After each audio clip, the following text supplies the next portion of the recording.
हाँ तो नमस्कार दोस्तों, कैसे हैं आप लोग। आशा करते हैं आप लोग अच्छे होंगे और आप लोगों की पढ़ाई भी अच्छी चल रही होगी। तो प्यारे बच्चों, पिछले क्लास में हम लोग क्वेश्चन नंबर 2 पे आ गए थे और आज हम देख लेते हैं टाइप 2 का क्वेश्चन नंबर 3।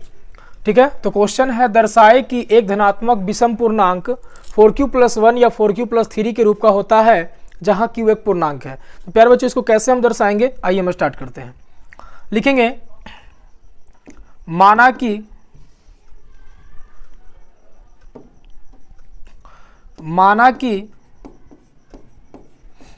ए एक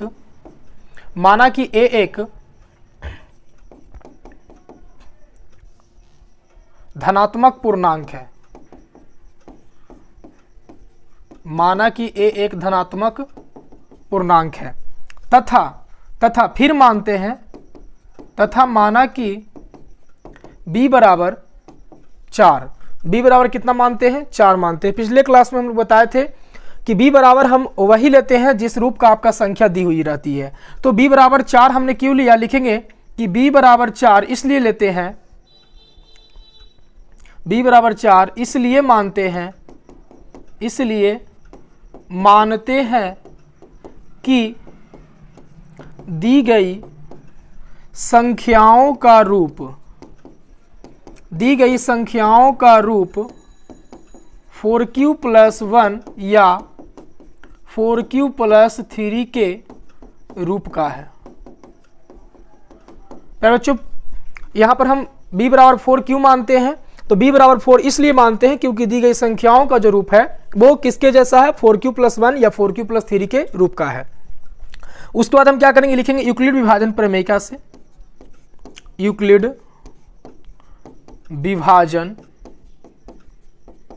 प्रमेयिका से, यूक्लिड विभाजन प्रमेयिका से क्या हो जाएगा, तो a बराबर bq प्लस में r, और b का मान हमने मान रखा है कितना, 4, तो 4q प्लस में क्या हो जाएगा, r हो जाएगा। तो अब यहां से हमने a के बारे में लिख चुके हैं, b के बारे में लिख चुके हैं, q के बारे में और r के बारे में भी लिख देते हैं। जहां q एक अऋणात्मक पूर्णांक है तथा r एक पूर्ण संख्या है, तो r एक पूर्ण संख्या है, तो r का संभावित मान क्या क्या हो सकता है प्यारे बच्चों, तो r जो हो सकता है ना, वो r जो है वो 0 से बड़ा और बराबर होगा और 4 से क्या होगा, छोटा होगा। तो यहां से हम कह सकते हैं कि r का संभावित मान 0, 1, 2 और 3 होगा। r का संभावित मान क्या हो सकता है, 0 से बड़ा और बराबर और 4 से क्या होगा, छोटा होगा। क्यों 4 से छोटा होगा, हम कल बताए थे कि अगर 4 से किसी भी संख्या हम भाग देंगे तो उसका शेषफल 0 आ सकता है, 1 आ सकता है, 2 आ सकता है, 3 आ सकता है, 4 कभी भी नहीं होगा। तो 0 से बड़ा और बराबर और 4 से क्या होगा, छोटा। अब हम लेते हैं जब r का मान 0 हो, चेक कर लेते हैं।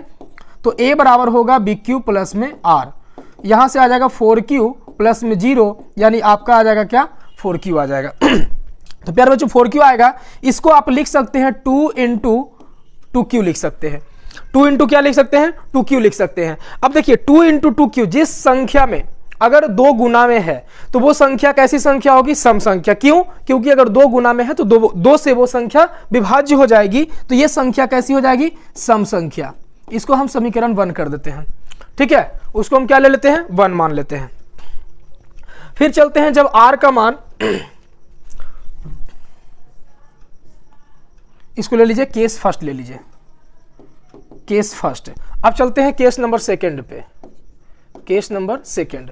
तो केस सेकंड पर चलेंगे तो क्या होगा, आपका r बराबर 1, तो यहां से आ जाएगा r बराबर, यदि 1 लेंगे तो a बराबर bq प्लस में r, तो हो जाएगा 4q प्लस में 1 हो जाएगा। 4q प्लस में 1 हो जाएगा। बताइए, यहां से 4q है प्लस में 1 है, तो ये कैसी संख्या होगी, ये आपका आ जाएगा विषम संख्या। ये क्या हो जाएगी, तो ये हो जाएगी विषम संख्या हो जाएगी। इसी प्रकार से केस नंबर 3 में चलते हैं। तो आपका आ जाएगा r बराबर 2 यदि लीजिएगा तो यहाँ से आ जाएगा a बराबर bq प्लस में r, b का मान हो जाएगा 4q प्लस में 2 हो जाएगा। तो यहाँ से क्या कर सकते हैं, 2 अगर कॉमन लेंगे तो हो जाएगा 2q प्लस में 1 हो जाएगा। और देखिए ये आपका संख्या है और उस संख्या में क्या है, 2 आपका गुना में है, तो ये 2 अगर गुना में है तो ये संख्या आपका सम संख्या होगी और ये 2 से विभाज्य हो जाएगी, तो ये आपका सम संख्या आ गया। केस नंबर 4 चलते हैं, क्योंकि यहाँ पे r का मान अब हम 3 लेंगे, r का मान 3 हो तो यदि r का मान 3 होगा प्यारे बच्चों, तो यहाँ से क्या हो जाएगा a is equal to b q plus में r, और यहाँ से हो जाएगा 4q प्लस में क्या हो जाएगा 3 हो जाएगा। और ये देखिए 4q प्लस में 3 है तो q का मान यदि कोई धनात्मक संख्या रखेंगे तो उसका जो संख्या निकल के आएगा वो क्या आएगा, विषम ही आएगा। तो यहाँ से हम क्या देख रहे हैं, यहाँ से हम देख रहे हैं प्यारे बच्चों कि जो विषम संख्या का जो रूप है वो 4q प्लस 1 और 4q प्लस 3 के रूप का है, और जो सम संख्या जो आया है वो 4q के रूप का है, 4q प्लस 2 के रूप का है। और यही हमको दिखाना था कि दर्शाए धनात्मक विषम पूर्णांक जो होती है वो 4q प्लस 1 या 4q प्लस 3 के रूप का होता है। तो हम यहां से कह सकते हैं, हम कह सकते हैं कि केस लिखेंगे, केस 2 और केस 4 से, केस 2 और 4 से हम कह सकते हैं कि दी गई धनात्मक विषम पूर्णांक 4q प्लस 1 या 4q प्लस 3 के रूप की होती है। यह आपका हो गया आंसर। यहां से हम कह सकते हैं कि दी गई जो धनात्मक विषम पूर्णांक है वो 4q प्लस 1 के रूप का और 4q प्लस 3 के रूप का होता है। ठीक है, चलिए देख लीजिए, स्क्रीनशॉट ले लीजिए।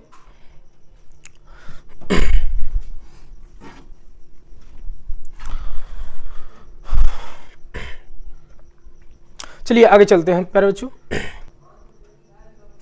आइए क्वेश्चन नंबर 4 पर आते हैं। क्वेश्चन नंबर 4 क्या कहता है कि दो पात्रों में 250 और 425 लीटर दूध है, पात्र की महत्तम धारिता क्या है जो दोनों पात्रों के दूध को पूरा माप सकती है।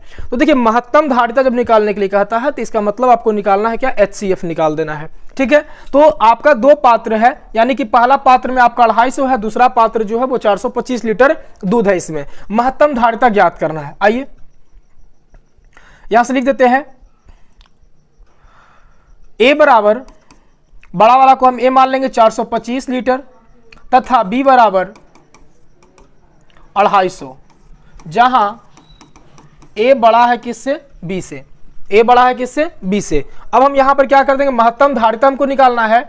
महत्तम धारिता क्या है, तो महत्तम धारिता के लिए हम क्या करेंगे, 20 से हम डिवाइड कर देंगे, यानी कि 250 से डिवाइड कर देंगे हम 425 में, तो 250 1 कम 250 एक बार में लगेगा, 5 से ये 5 हो जाएगा, 12 में से 5 घटेगा 7 और यहाँ पे 1 हो जाएगा। फिर 175 से हम डिवाइड कर देंगे 250 में, 175 1 कम 175 हो जाएगा, यहाँ लगेगा 10 में से 5 घटेगा 5, ये हो जाएगा 14 में से 7 घटेगा 7 और ये कैंसिल। फिर 75 से 175 में ये आपका हो जाएगा 75 दूनी का 150, 25 बचेगा, फिर 75 में लगाएंगे, 25 तिया 75 कट गया, यानी कि जो आपका HCF आ गया, HCF ऑफ 425 एंड 250 बराबर आ गया आपका 25, है ना। तो हम कह सकते हैं कि पात्र की महत्तम धारिता जो होगी, इसलिए पात्र की महत्तम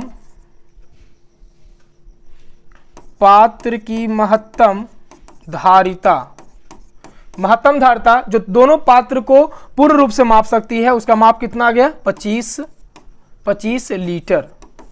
क्या आ गया प्यारे बच्चों, 25 लीटर आपका ये आंसर हो गया। ठीक है, 25 लीटर का पैमाना ऐसा है जो दोनों पात्र को क्या कर सकता है, पूरा माप सकता है। ठीक है, आइए चलते हैं नेक्स्ट क्वेश्चन नंबर 5 पे। क्वेश्चन नंबर 5 कहता है प्यारे बच्चों, एक आयताकार सतह की लंबाई 4661 मीटर और चौड़ाई 3318 मीटर है, इसके संपूर्ण क्षेत्र पर वर्गाकार टाइल्स बिछाना है, इस टाइल्स की लंबाई ज्ञात करना है। संपूर्ण क्षेत्र पर क्या करना है, टाइल्स बिछाना है, तो इस टाइल्स की लंबाई ज्ञात करना है। ठीक है, आइए देखते हैं। एक आयताकार सतह की लंबाई 4661 मीटर एवं चौड़ाई 3318 मीटर है। इसके संपूर्ण क्षेत्र पर वर्गाकार टाइल्स बिछाना है, तो इस टाइल्स की लंबाई ज्ञात करना है। यानी टाइल्स की लंबाई कितना हम रखें कि पूरे क्षेत्रफल पर क्या हो जाए, पूरा पूरा इसको मतलब लग सके। तो आइए इसको क्या करेंगे, फिर से उसी प्रकार से मानेंगे ए बराबर, बड़ा वाला को ए मान लेंगे 4661 मीटर तथा बी बराबर 3318 मीटर, जहां ए बड़ा है किससे, बी से। डिवाइड कर दीजिए, HCF निकाल दीजिए। 3318 में 18 से भाग देना 4661 में, तो एक बार मिलेगा 3318, 11 में से 8 घटेगा तो 3, 5 में से 1 घटेगा 4, सॉरी हाँ 5 में से 1 घटेगा 4, 6 में से 3 घटेगा 3, और ये हो जाएगा आपका 4 में से 1 घटेगा 3, सॉरी 4 में से 3 घटेगा तो 1। फिर यहां पर लगा देंगे 3318 में। देखिए 1343 से कितना और मिलेगा, 13 दूनी का 26 है ना, 13 दूनी का 26 है, 43 दूनी का 86, यानी कि 2686। 8 में से 6 घटेगा 2, उसके बाद हो जाएगा 11 में से 8 घटेगा 3, और यहाँ पे हो जाएगा 12 में से 6 घटेगा 6, और ये हो जाएगा आपका कैंसिल। फिर 632 आया, 632 से डिवाइड करेंगे 1343 में, यानी 2 बार मिलेगा, कितना बार में, 2 बार में। 6 दूनी का 1264, 13 में से 4 घटेगा तो 9, और ये हो जाएगा 13 में से 6 घटेगा 7, ये हो जाएगा आपका 2 है ना, तो 2 से 2 कैंसिल हो जाएगा, ये भी कैंसिल हो जाएगा। यानी अब भाग लगाएंगे 79 से 632 में। आइए भाग लगाते हैं 79 से 632 में। 7 नंबर 63, यानी कि 7 नंबर 8 बार में लगा कर देखते हैं। 9 8 72 के 2 बाकी 7, 8 से 56, और 56 7 हो जाएगा आपका 63, यानी आपका पूर्णतः क्या हो गया, कट गया। यानी कि इसका HCF जो आ गया, HCF ऑफ 4661 एंड 3318 आपका आ गया कितना, 79। इसका मतलब है प्यारे बच्चों कि 79 सेंटीमीटर, यानी कि जो वर्गाकार टाइल्स की जो लंबाई होगी वो कितना होगा, 79 सेंटीमीटर। यहां लिख देंगे वर्गाकार टाइल्स की लंबाई बराबर 79 सेंटीमीटर। ये आपका हो गया आंसर हो गया। ठीक है, देख लीजिए देख लीजिए, इसको स्क्रीनशॉट ले लीजिए।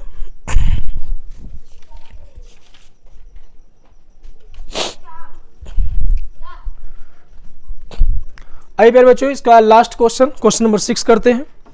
क्वेश्चन नंबर 6 कहता है वर्गाकार टाइल्स की न्यूनतम संख्या ज्ञात करें जो एक आयताकार फर्श को ढक सकती है, जिसकी लंबाई और चौड़ाई क्रमशः 16 मीटर 58 सेंटीमीटर और 8 मीटर 32 सेंटीमीटर है। ठीक है, वर्गाकार टाइल्स की न्यूनतम संख्या ज्ञात करना है, यानी कि कितनी संख्या लगेगी टाइल्स की जो एक आयताकार फर्श को ढक सकती है, जिसकी लंबाई और चौड़ाई क्रमशः 16 मीटर 58 सेंटीमीटर और 8 मीटर 32 सेंटीमीटर है। आइए लिखते हैं, सॉल्यूशन करते हैं। आयताकार फर्श की लंबाई बराबर 16 मीटर 58 सेंटीमीटर, तो इसको हम चेंज कर देते हैं, तो ये हो जाएगा 1658 सेंटीमीटर। सबको सेंटीमीटर में चेंज कर देते हैं। चौड़ाई की बात करें, चौड़ाई बराबर हो जाएगा 8 मीटर 32 सेंटीमीटर, यानी आपका हो जाएगा 832 सेंटीमीटर। ये आपका लंबाई और क्या निकल गया, चौड़ाई निकल गया। ठीक है, आगे चलते हैं। अब हम क्या करते हैं यहां से कि आयताकार सतह का क्षेत्रफल, चलिए क्षेत्रफल हम बाद में ज्ञात कर लेंगे। सबसे पहले क्या करते हैं ना कि इसकी जो यानी कि जो भुजा, जो टाइल्स की एक भुजा होगी, पहले हम उस टाइल्स की भुजा ज्ञात कर लेते हैं। तो भुजा ज्ञात करने के लिए यहां पर करना होगा, माना कि ए बराबर मान लेंगे कितना, बड़ा वाला को ए मान लेंगे 1658 सेंटीमीटर और बी बराबर ले लेंगे 832 सेंटीमीटर, जहां क्या है ए जो है वो बड़ा है बी से, ए बड़ा है बी से। चलिए अब हम HCF निकाल देते हैं। 832 से डिवाइड कर देंगे हम 1658 में। 832 से एक बार में लग जाएगा 832, 8 में से 2 घटेगा 6, ये हो जाएगा 5 में से 3 घटेगा 2, 16 में से 8 घटेगा तो ये हो जाएगा आपका 8 हो जाएगा, यानी कि 826। तो 826 से अब डिवाइड करेंगे 832 में, आपका एक बार में लग जाएगा 826। 12 में से 6 घटेगा 6, ये हो जाएगा 2 में से ये कैंसिल, ये भी कैंसिल। अब 6 से डिवाइड करेंगे हम किस में, 826 में। 6 से डिवाइड करेंगे 826 में, यानी जब तक शेषफल 0 नहीं आता तब तक हम भाग लगाते जाएंगे। 6 एकम 6, 6 एकम 6, यहाँ पर 2 बचेगा 2, 6 तिया 18, 4 बचेगा 6, 6 सते 42, फिर यहाँ पर आ गया 4 आपका आ गया। 4 से फिर डिवाइड कर देंगे हम 6 में, 4 एकम 4, आपका 2 आ गया, 2 से 4 में भाग देंगे, 2 दूनी का 4, यानी ये कट गया। यानी कि वर्गाकार टाइल्स की जो भुजा आ गई वो कितना आ गया, 2 सेंटीमीटर। वर्गाकार टाइल्स की एक भुजा बराबर कितना आ गया, 2 सेंटीमीटर। यहां लिख देते हैं HCF of 832 and 1658 is equal to कितना, 2। और ये जो 2 आया है ना, वही वर्गाकार टाइल्स की एक भुजा आ गया। अब बताइए, एक वर्गाकार जैसे एक आयताकार फर्श है, ठीक है, आयताकार ये फर्श है। अब इस फर्श में आपको वर्गाकार टाइल्स लगाना है ना, इस प्रकार से वर्गाकार क्या लगाना है, टाइल्स लगाना है। तो ये टाइल्स की संख्या ज्ञात करना है, तो आप कैसे निकालिएगा, पूरे अपने फर्श का क्षेत्रफल, जो आयताकार फर्श है जहां बिछाना है उसका क्षेत्रफल से एक वर्गाकार टाइल्स के क्षेत्रफल से यदि हम भाग देते हैं तो हमारा जो भी निकलेगा वो क्या निकल जाएगा, संख्या निकल जाएगा। तो यहां लिखते हैं वर्गाकार टाइल्स की संख्या बराबर, वर्गाकार टाइल्स की प्रश्न से वर्गाकार टाइल्स की संख्या बराबर क्या हो जाएगा, फर्श का क्षेत्रफल, आयताकार फर्श का क्षेत्रफल, आयताकार फर्श का क्षेत्रफल बटा वर्गाकार एक वर्गाकार टाइल्स का क्षेत्रफल, एक वर्गाकार टाइल्स का क्षेत्रफल। तो देखिए आयताकार फर्श का क्षेत्रफल क्या हो जाएगा, लंबाई गुना चौड़ाई, यानी 1658 गुना में 832। तो यहां लिख देते हैं 1658 गुना में 832। अब बटा में क्या हो जाएगा, वर्ग का क्षेत्रफल, यानी कि 2 गुना 2 हो जाएगा, 2 गुना 2 यानी कि 4। अब 2 से काट दीजिए, यहां पे 2 से ये कट जाएगा, 2 चौके 8, फिर हो जाएगा 2 एकम 2, 2 छक्का 12, फिर 2 से और कटेगा, 2 दूनी 4, 0, 2 अठी का 16। अब यहां से मल्टीप्लाई कर दीजिए, 1658 गुना में 800, 208। ये 1658 गुना में 208 कर देते हैं। 8 64 के 4 बाकी 6, 8 40, 46 के 6 बाकी 4, 8 6 48, 52 4 52 के 2 बाकी 5, और 8 एकम 8 5 13। ये तो 0 हो जाएगा, 0 0 0 0 0 है ना, 0 हो जाएगा यहाँ पे। फिर 2 से 8 दूनी का 16 के 6 बाकी 1, 5 10 11 के 1 बाकी 1, 6 दूनी 12 13 3 बाकी 1, और 2 एकम 2 1 3, 4 6 6 2 8, 3 1 4, 3 1 4, यहाँ पे 3, यानी कि कितना, 3,44,864, 3,44,864 टाइल्स, इतनी टाइल्स की क्या होगी, आवश्यकता होगी। ठीक है, तो प्यारे बच्चों ये एक्सरसाइज 1.1 का आपका टोटल क्वेश्चन 6 था, ये आपका क्या हो गया, समाप्त हो गया। ठीक है, मिलते हैं नेक्स्ट वीडियो में। नेक्स्ट